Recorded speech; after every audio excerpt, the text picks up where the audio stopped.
Good morning, everyone.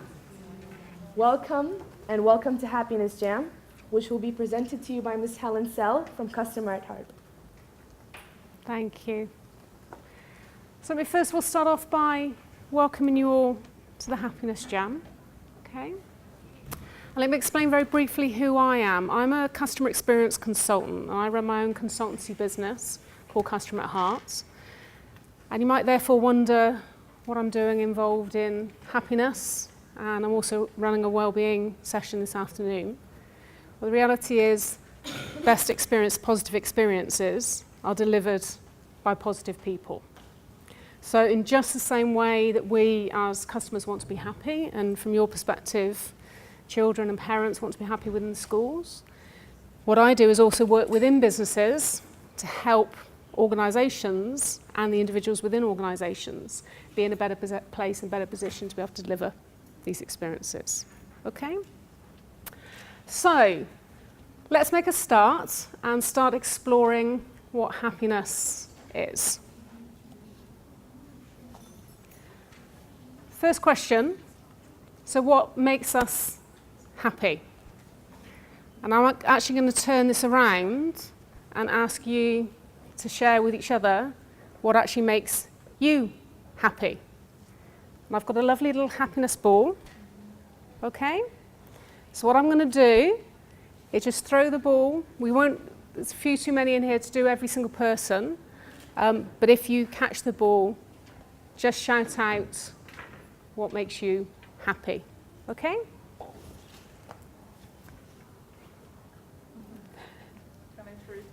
You can, if you're not ready, throw it to somebody else. Being contented. Being content. What makes you contented?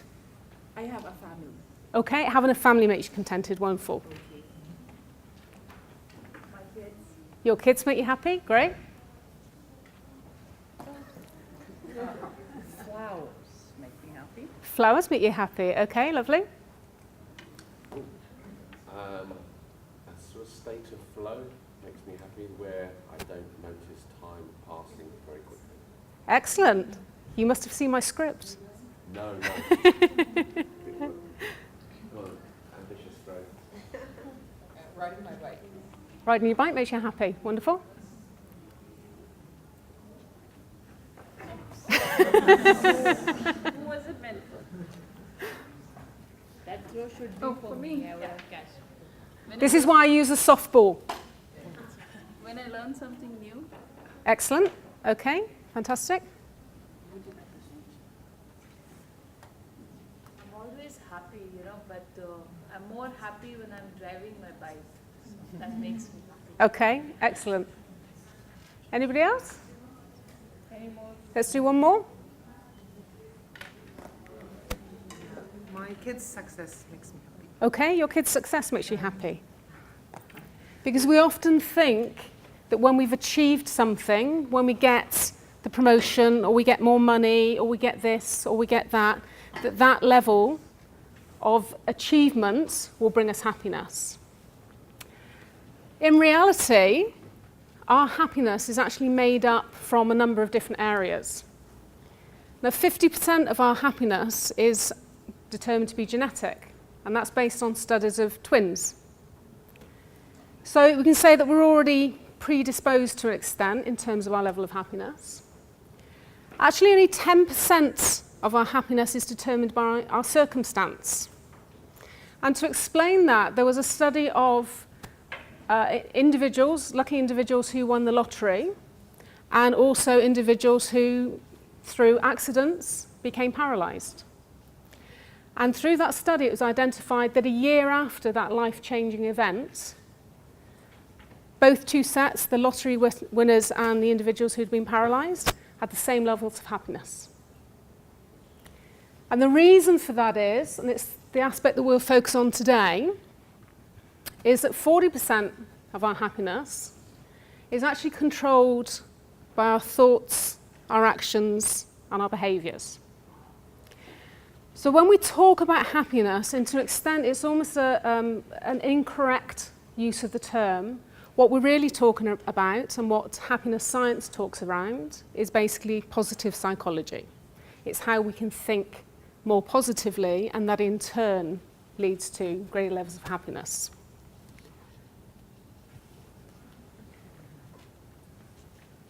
There was a study of some nuns, and this study, while it was conducted relatively recently, actually commenced back in the 30s and 40s. And nuns entering into the convent, not knowing at that time that 60 years later they'd be part of a study, completed some essays. And the essays basically talked about the reason that they were entering the convent, the circumstance of their life. And 60 years after those essays were written, they were analysed by researchers. And those researchers were basically looking for positive sentiments, neutral sentiments. And 60 years later, what they discovered was that there was a significant benefit and advantage of those nuns who had those positive thoughts entering in to the convent. Any ideas what you think that positive benefit would be? Better health? Absolutely. Better health? Yeah. Anything else? Community support, so they're part of a community. Community support? Yeah. Certainly. Okay. One of the overriding benefits was that the nuns who had this positive thoughts and basically continued to have positive thoughts during their life within the convents actually lived significantly longer, in fact a decade longer, than the majority of the nuns who'd had less positive thoughts. And by the time of the study, 60% of the nuns who had had less positive thoughts at the beginning had actually already passed away. Okay? The other thing that should be noticed was all of these nuns actually lived a very long time. Okay? So there are certain benefits of that sort of tranquil setting. But something else that we can do, and again, all of this is based on research, is basically focus on positive thoughts. And a lot of positive psychology is basically moving away from analysing things that go wrong. And I think often we dwell on things that have gone wrong, and we even think forward about things that may go wrong. Yeah? But it's been proven that the more positive thinking we do, it actually enables us to become more positive. It almost becomes an enriching cycle of activity. So what I'm going to ask you each to do, can you please write down, just in the last 24 hours, 3 things that went well for you. Okay? In general or only on work? Anything. Absolutely anything. Anything in the last 24 hours that went well for you. Okay? And I'm going to give you just 2 minutes to write those 3 things down.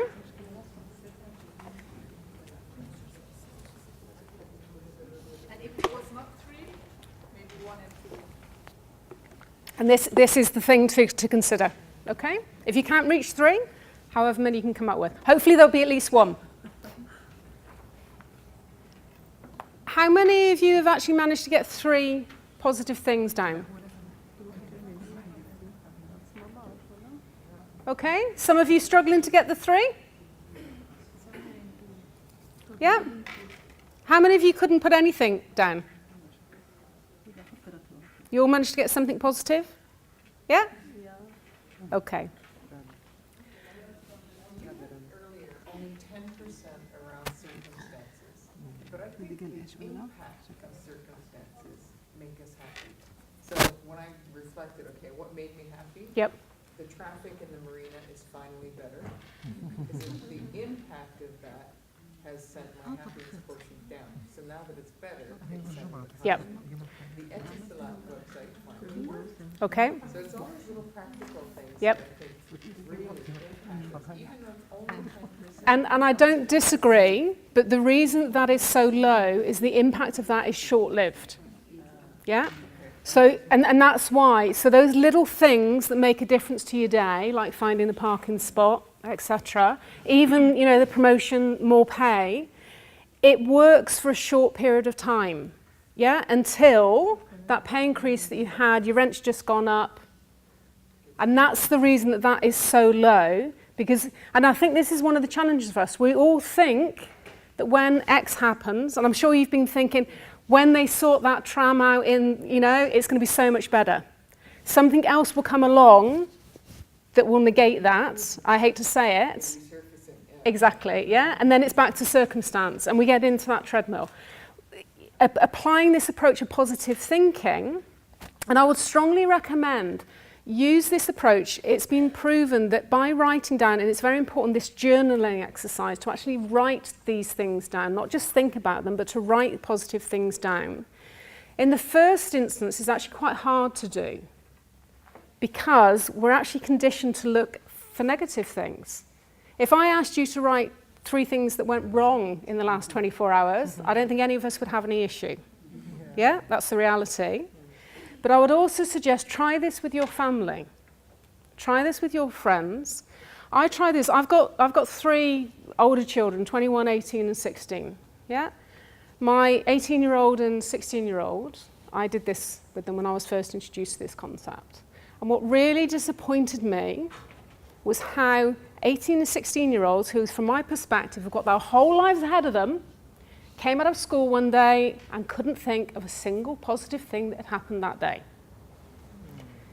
Now, we had, on the basis of that, one of the most positive and rewarding conversations that we've had in a very, very long time. Because once we got over the hurdle and said, oh, but I had a maths test. Okay, but what was positive about it? Yep, and it's for all of us, it's changing the way we think about things. Instead of drawing ourselves into this negativity, but think about the positive things. And the effect of this, if you journal, even if it's for a 3-4 week period, the effect of this has been proven to last anything up to 6 months and beyond. Yeah? There have even been experiments with, there was a group of people that were taken into a hotel, and a control group was set up with no intervention, and a control group that was set up and basically showed very high happiness levels. The group with very high happiness levels, positive thinking, the entire group was subjected to a cold virus. The group with very high positive thinking were far less susceptible to that cold virus. Yeah? Sorry, in 20 hours, nothing special happens, nothing positive. What's wrong here? Is it wrong with the circumstances, with my behavior, with my thinking?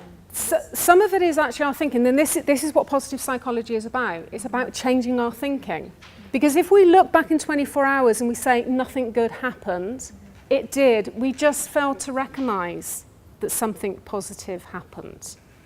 Yeah? Because something has happened, but maybe we haven't noticed about it. Exactly. Because we become too consumed with what's going wrong. Yeah? There's an activity called Think of a Polar Bear. And I nearly put it into this, but it actually kind of proves the negative thinking. If I say to you, and this is a sort of a hidden test almost, because I didn't put it in here. If I tell you not to think of a polar bear, and I ask you to talk for 1 minute about anything, you will constantly think of that polar bear. Yeah? I bet at the end of the day, you will think of a polar bear because I've told you not to. If we think negative thoughts, we don't leave room for the positive thoughts. Yeah, exactly. If we start to think from a more positive perspective, we then start to look for positive things. We start to drive ourselves for more positive activities. And there's the session I'm running after this, which is on wellness, which introduces other ways and shows us how we can actually improve not just our thinking, but what other things we can do that will improve this level of positive thinking. Okay? So I'm going to ask you all to jump up again, because I never like people sitting down for too long. Now, because we're a big group, I'm going to split you into 2 circles this time. Okay, and hopefully this isn't going to be too challenging for me to orchestrate. Can I have one group here and one group up at the back? Each of you, put your hand forward and indicate who your focus is on the other side of the room. Within the circle, right? Within the circle, exactly. So arms across and point to who you're going to focus on. Okay? It doesn't necessarily matter if the numbers aren't even, it's more than one person. But you all know, if you make sure that everybody at least has one person pointed them. Now, make sure you're absolutely clear who you're focusing on for this activity, okay? Okay. No, it's no problem. I'm not being followed. Is that okay? But I'm focusing on her, but nobody's. Well, we've got one more here, so that will even the group out. Are you able to join here? I'm sorry, just talking about impact, I just found out something happened to my son, so I need to go. Okay, Okay? no problem. It'll be temporary and it'll all be okay. Awila, Mindset. Awila, could you join this group for me? There we are. Have you got an even number in this side?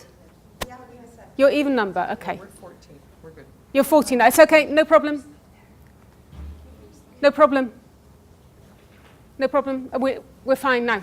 It's an even number. Okay. Okay, so make sure, clear, you pointed across to one person across the room and you're clear who your focus is for this activity. Okay?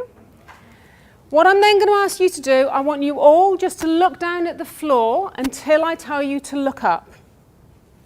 When I tell you to look up, I want you, your only focus is that one person across the room. And what I'd like you to do is just to remain as still as possible when you look up. Okay? Instructions clear? Everybody understand? Okay? So everybody now look down at the floor. Okay, and after 3, look up at the person who you're focusing on. 1, 2, 3.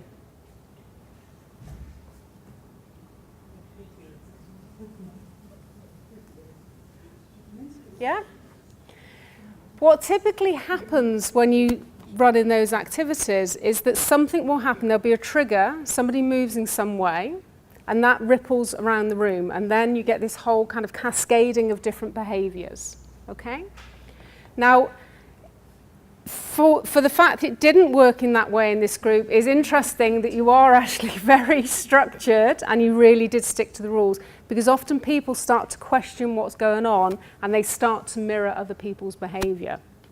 And the reason for that is, and something for you all to think about, is that happiness is contagious. Okay? And in much the same way as when we smile at people, yeah, even if you can be in the worst mood ever, if somebody smiles at you or engages you in some positive way, unless you're a really, really miserable person, you are going to smile back. Yeah? And again, there's lots of research around this that demonstrates how, when we demonstrate more positive behaviour, and again, think back to this positivity exercise, once you start to focus, you journal, you think, you talk about positive things that have happened to you, that in turn enables you to look and think and be more positive about things that are going on around you. Okay? So, just to finish, we've only got a few minutes left, but another proven factor in relation to positive psychology is gratitude. So that's basically being thankful for things that happen to us. Yeah? So obviously, again, closely related to the positive thinking. And what I'd like you to do, and this time if you can use the post-it notes, because I'm going to collect these from you, I give you the option here. I probably prefer you to do the first one, but the second one has also been proven to be a really, really positive activity to change how you feel, your happiness level. So think of 3 things, and this can be anything, not just in the last 24 hours. Think of 3 things that you're grateful for. Okay? Anything. And write them onto a post-it note, and as you head out of this room today, we'll keep a collection of them. But I'd also ask you to maybe keep a note of them yourself. And the other activity that you can do this now if you want to, but select one important person from your past. Okay? Somebody who's made a positive difference to your life, and somebody to whom you've never really fully expressed your gratitude, your thanks to. And it should ideally be somebody who's still alive. That second activity has been used on a regular basis, and the activity ideally concludes with once you've identified that person who you're grateful to and you've never fully expressed, you basically need to write down your expression of gratitude and you need to speak to them directly. You need to speak to them and tell them why you're grateful for what they've done. Okay? So, for now, focus on the first one. 3 things that you're grateful for, and write them on a post-it note. Okay?